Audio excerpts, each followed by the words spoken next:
Good morning, this is Andre Westhuizen from FAMS, and in this video we'll demonstrate how to install a pulse counter for Piusi K34 or Piusi K33 flow meter.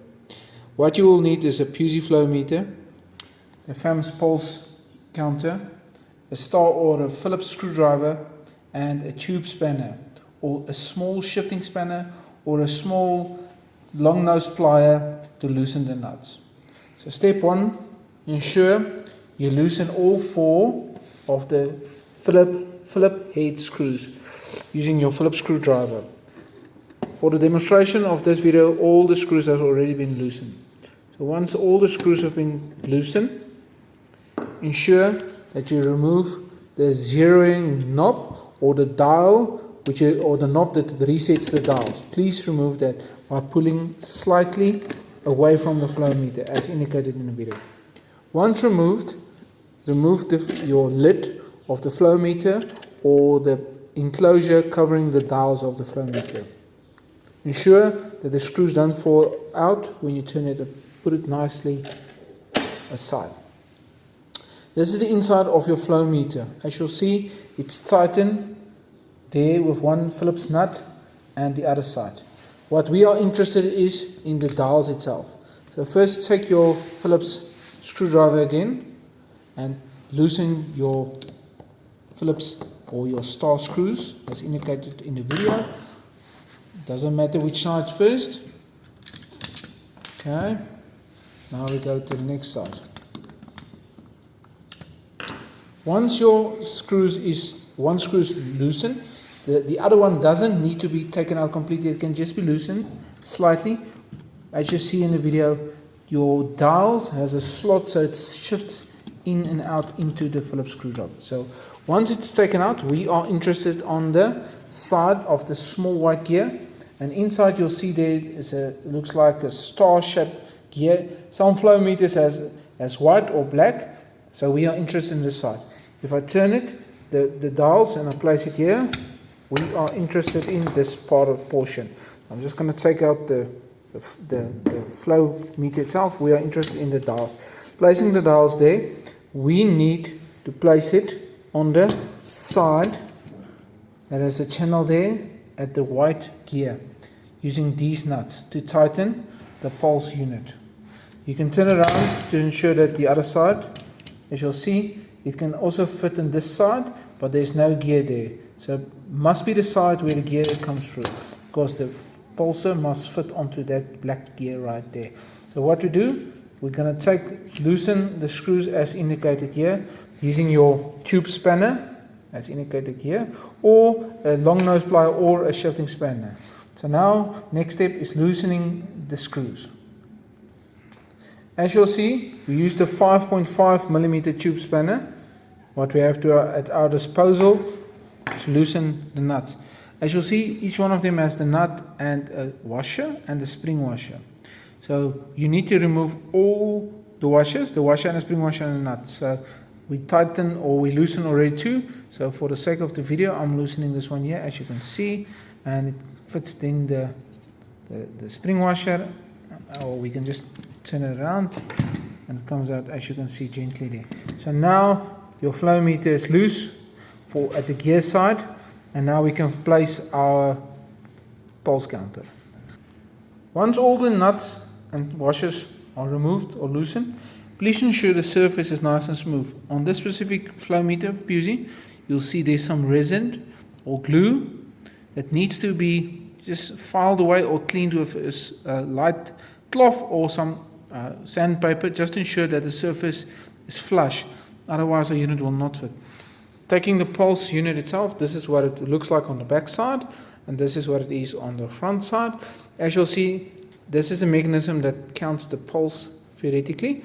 So using it as a demonstration, the flow meter will be sitting in like that, and the unit will shift in, and the black gear will then theoretically press down on the wheel, and that will count our pulses. But before we can do that, we need to loosen the pulse wheel or the pulse mechanism from the PC board to ensure that it's seated flush, nice and tight, using it like that, and then tighten it with the screws we just loosened there on these ones and ensure that the surface is cleaned. As you'll see now, we loosened the nuts there as demonstrated, and you'll see we moved it plus minus 5 to 10 millimeters from the PC board itself. The reason for that, it needs now to shift over here into that channel there to seat there. As you'll see from the bottom view, it will need to shift over the specific piece of iron which will hold it tightly. Asking my colleague here, Johan, will you please just put it in on the unit itself? So as you see, Johan is busy just pushing it in now, ensuring that it seats nice there, and it's tightened on the, it fits there snug on the nuts we demonstrated there, and you can hear the click sound, means it's in.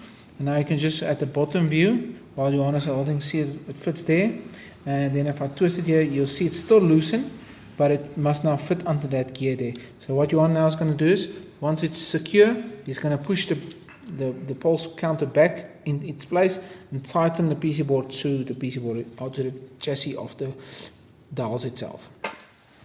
As you'll see now, we have tightened the pulse electronics to the side of the flow meter or the dials. Please note that although we removed a spring washer and a flat washer with the nut, it's only necessary for the spring washer to tighten it. As you see, there is the washer, not the washer, the nut itself, and you see there is the spring washer. So once it's tightened, please ensure that it's flush against the PC board itself. The PC board is flush against the side of the dials to ensure maximum secureness. So once it's in, now all you need to do is ensure that you push this in line, as just demonstrating here, to the gear. Please note that don't force it. Make sure that the gear is in space, or there's a space for the unit to go in as I'm pushing here.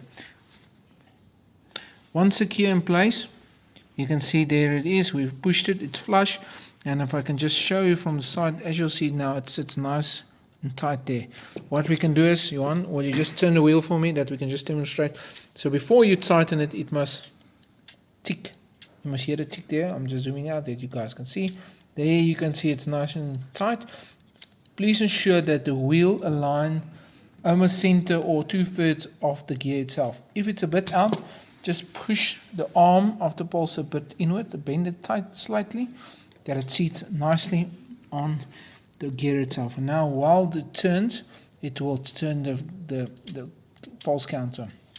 Once you're satisfied, you can just tighten those 2 screws there with its nuts and tighten it on this side. And that's how you fit the FAM's pulse counter to a Piusi flow meter. So here you'll see the final assembled product. As you see, the nuts are tightened there, and as you'll see, it's tightened there. And now this can be wired into the FAMs using this side there. You can use spade lugs, or you can use a normal bootlace lugs if you want to, and you solder it on. You can just tighten it whichever way. And then there is your final product, a pulse counter for your Piusi flow meter or similar flow meter. And seats there, and as you see, it turns nicely and it's secure in place. Should the pulse unit itself get damaged, just loosen that nuts there, pull out your lugs, and you can just replace with a new unit. If the PC board itself gets damaged, once again, you just loosen these bootlace lugs there, loosen these screws, and replace with a new unit. And that is how you install your FAM's pulse counter for your Piusi flow meter. Thank you very much. Bye.